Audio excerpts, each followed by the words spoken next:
Hello, welcome to another video on our series on the implementation of the new Alberta 7 to 9 physical education and wellness curriculum. My name is Paul Marlette and I'm going to be introducing this resource, and I'm so excited that you found us because our team is doing a lot of work to provide you with some tools to help you implement this new curriculum and to meet those CUSPs. So one of the things I always like to talk about is our frameworks. So one of the things that we're working really hard to do is to develop some frameworks so you can have some visuals. It also allows us to kind of walk through some of the specifics of this new curriculum. This is an example of an older framework that we used when we were doing the K to 6 curriculum implementation in terms of how to know what level a student is at. So we have a whole document on all of the manipulative skills going through the emerging, developing, acquired, and accomplished phases.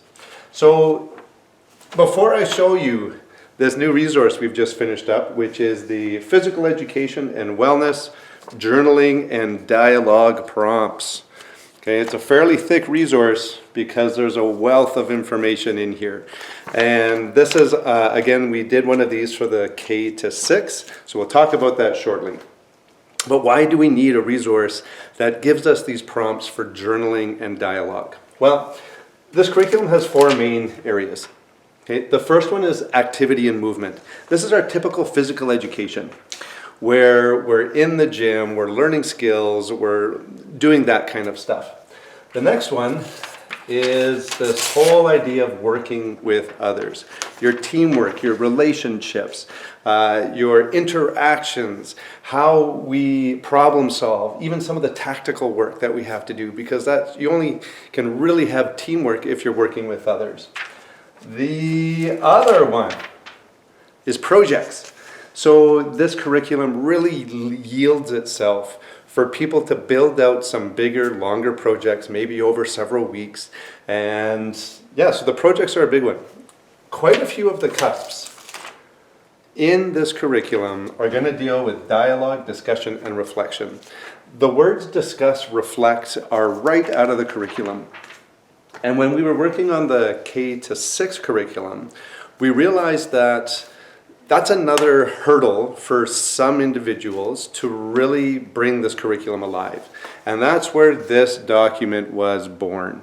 So in here, what we did first is we took a look at all of the CUSPs across every grade, across all the organizing ideas.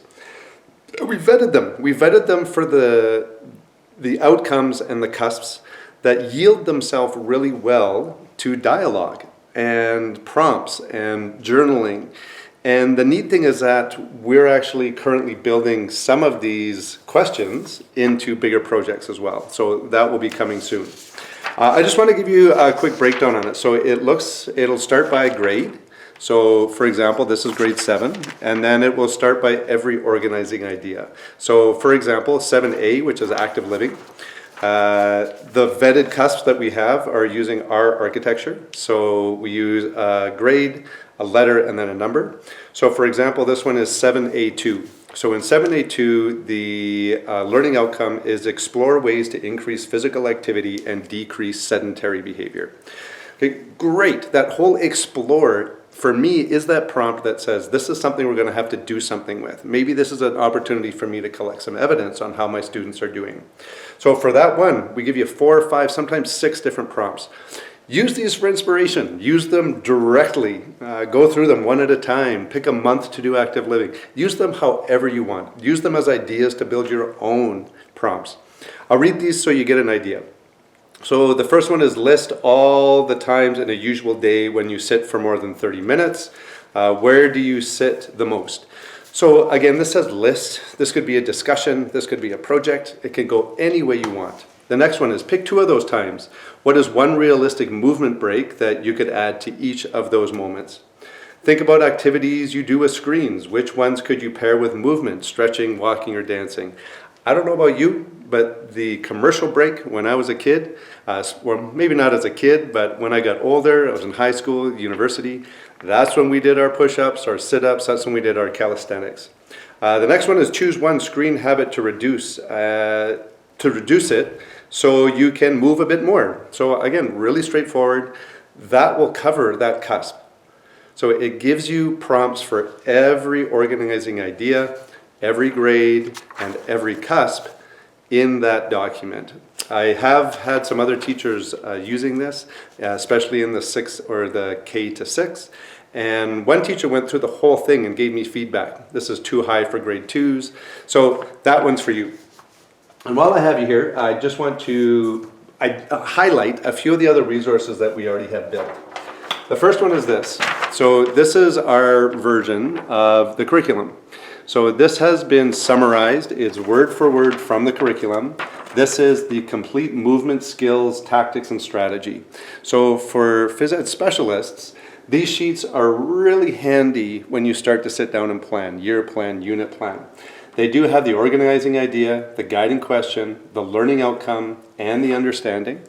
They also have each of the CUSPs. And what we've done is that we've gone ahead and loosely paired the skills and procedures with the knowledge base. Now remember, because of how the curriculum's built, you can use any skill and procedure for any knowledge base, using your guiding question and understanding within there. But what we've done is we've tried to pair it so if you're feeling under the pressure or you're not sure where to start, this is a sketch to help you do that as well. One of the other things that we're working on now is some of the wellness CUSPs. So this is a resource that we're currently working on, and this is the G, so this is building positive peer pressure skills. So some really good content in this curriculum about positive and negative peer pressure.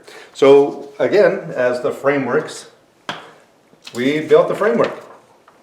How do we actually direct teach positive peer pressure, and what are the signs of negative peer pressure?